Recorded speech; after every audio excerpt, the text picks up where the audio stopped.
Is there any short answer to what percent of winning a race for a horse is the horse versus the jockey, or is it individual based on the horse? I guess everybody have his own number. I think the horse is probably 80-85% of the outcome. No doubt in my mind. Without a horse, no matter how good you are, you ain't gonna make it. I think it's a certain percentage of training, certain percentage of the jockey's decision, and fitness, and the biggest one is luck. You could have the best horse, the healthy, the sound horse. If you don't have a good trip, you ain't gonna make it. In the movie Seabiscuit, this is Hollywood now, they showed Seabiscuit coming up to his competitor and looking him eye to eye, and that was the encouragement to move on. Do you think that's true, or do you think that's a factor? Well, first, Seabiscuit wore blinkers, so he could not see a horse eye to eye. Well, this is the movie, Hollywood. Oh, okay. He could not see a horse eye to eye, but he does bring some horses like the competition. Like, I give you an example, like a firm. He liked it to compete. He wasn't going to do his best by himself. And that's why he beat Alidad so many times, because he was quicker out of the gate than Alidad, and he could place himself in a spot and wait for Alidad to make his move. Alidad got one dimension. He was a come from behind horse. So whenever you go trying to change to do something different, like they did in the Belmont, trying to go after a firm from the last mile, it didn't work. You got to go with him at ahead from the beginning. The natural speed of a firm leaving the gate, that natural flexibility to go away from him, made him a better horse. Just that. Do you think the Racino concept, mixing gambling with racing, is important for our future to keep the racehorse industry alive? Why is it not as marketable today as it was years ago? I'm not talking just the Triple Crown races, but on a yearly basis. Well, I don't think we advertise our game enough.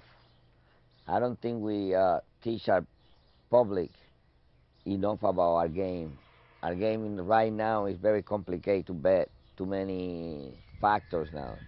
Everybody writes a sheet number here and speed figure and track bias, and it's too complicated for a new person to come back and bet. We have races in TV all day, so it doesn't make any sense for you to get up from your house and go to the racetrack to bet when you could do it from your house. And we're never going to have big crowds unless it's an event like now, because you could see the races in your house and you could bet from your house.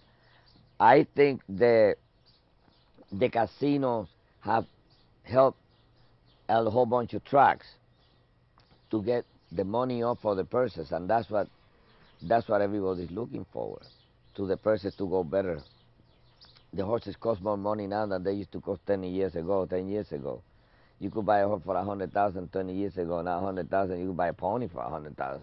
Everything is $1 million, $1 million, $2 million, $3 million. You know, I mean, the millions are flying all over the place.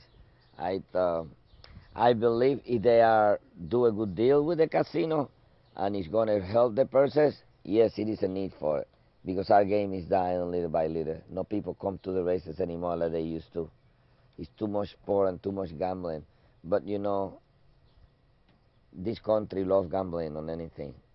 So it's always going to be gambling. If they don't bet on the horses here, they will bet on the horses somewhere else. And the hope of the poor guys is always to catch any good bet to become not poor anymore. Interesting, Seattle Slew was purchased for $17,500, went on to win the Triple Crown. And I don't know what Funnyside was purchased for, but he was a New York bred gelding, and he wasn't a very expensive horse, I don't believe, in the beginning, and went on. Today's market, Big Brown was purchased a 3/4 interest for a reported $3 million. So things have changed and continue to change, but there's always a place for the wild card gamble, as you know. Well, of course, some of these horses, they cost a lot of money because breeding, they bred like royalty bred, but they don't have to become champions. It's a lot of good horses that you don't have to pay that much money. You just got to catch them, you know. Years ago, most of these horses that cost a lot of money, they never turn out to be anything. Now they're a little more, and now they be able to run. But remember, they paying all that money for these horses after they run one or twice, which is different. You're talking for breeding? And for racing purpose too. They would never pay that much money for Big Brown before he ever run, because he's not bred to cost that much money. By all reports, it's been pre-announced that Big Brown, win, lose, or draw, will probably not race after the Belmont, and it's also been announced that he was syndicated or sold for a value They projected about $50 million. So that's basically why he's going to retire and go to the breeding shed. And I'm pretty sure that anybody that is have a horse like that would like to have that money instead of take a shot and get the horse to get her or Right. to make no money, because it's not much money. It's only certain races with a lot of money. I remember back to '73, and Mrs. Chenery or Tweedy, Penny Chenery or Tweedy, did retire Secretariat after his 3-year-old career, and basically it was an economic decision.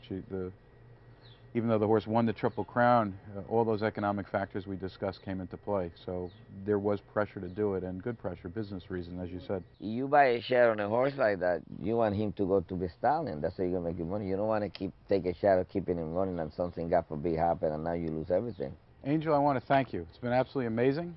You're a class act, you're a legend, and you're still going on and beating other records through Johnny and through all your efforts with the horses. I really appreciate you coming. My pleasure. Hope everything will out good for racing.